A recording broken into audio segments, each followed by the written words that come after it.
شوف هقول لحضرتك، انا كوزير، يعني انا 40 سنه في هذا الجهاز، واعشق هذا الجهاز واعشق العسكري فيه مع اكبر ضبط، وبحافظ على الجهاز دوت.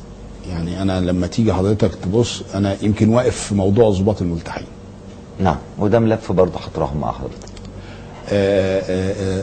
ورفضت تماما ان اي حد من الضباط الملتحين يدخل جهاز الشرطه او يرتدي الزي الرسمي ملتحي. طب انا هناقش حضرتك في ده، بس كمل لي الجزء اللي ما انا هخش في المراحل. لا انا عايز اخوض فيه شويه، بس خايف ابعد حضرتك عن الملف اللي بنتكلم فيه. اذا حسيت ان في ضغوط لاخوانه وزاره الداخليه بالفعل حضرتك وعجزت عن مواجهتها، هستقيل فورا. لن اسمح اطلاقا، والا كنت سمحت بالضباط الملتحين. حضرتك مش هتسمح للضباط الملتحين حتى؟ يعني ايه علاقه الشكل بالجوهر؟ رئيس الجمهوريه ليه دقن. احنا مش هقول لحضرتك حاجه، احنا هيئه مدنيه نظاميه. نعم. كلنا ارتضينا ان احنا لما دخلنا الكليه ديت ان احنا نلتزم بالمظهر الانضباطي النظامي. وبعدين ده احنا كنا في الكليه بنحلق الدقن الصبح وبالليل.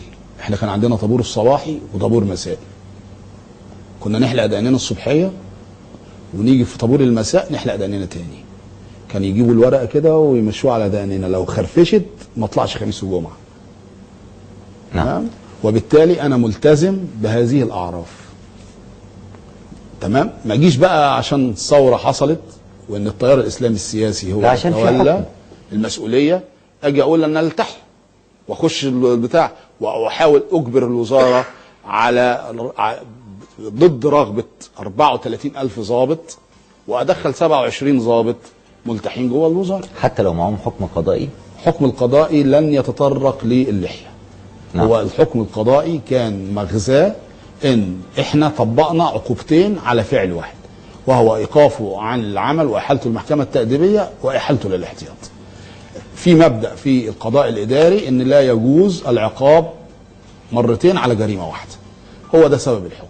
وبالتالي اول ضابط فيهم قدم لي اللائحه الصيغه التنفيذيه لتنفيذ الحكم، اصدرت قرار بعودته لديوان الوزاره ورحت واقفه عن العمل مره اخرى.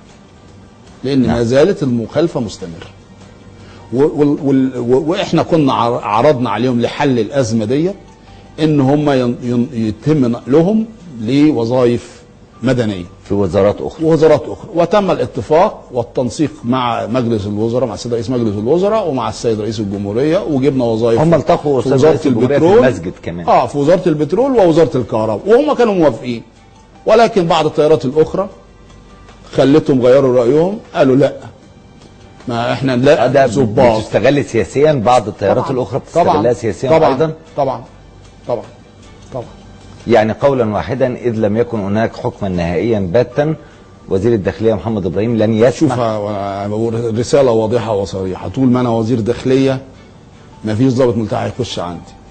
حتى لو انا خدت حكم ضد نفسي، لو حتى حكموا عليا بالحبس مش هدخل حد زي ملتحي الوزاره.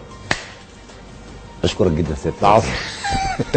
بشكركم. دي كانت نهاية حلقتنا النهاردة مع السيد الوزير محمد ابراهيم وزير الداخلية، ونلتقي غدا في حلقة جديدة من ممكن ان شاء الله.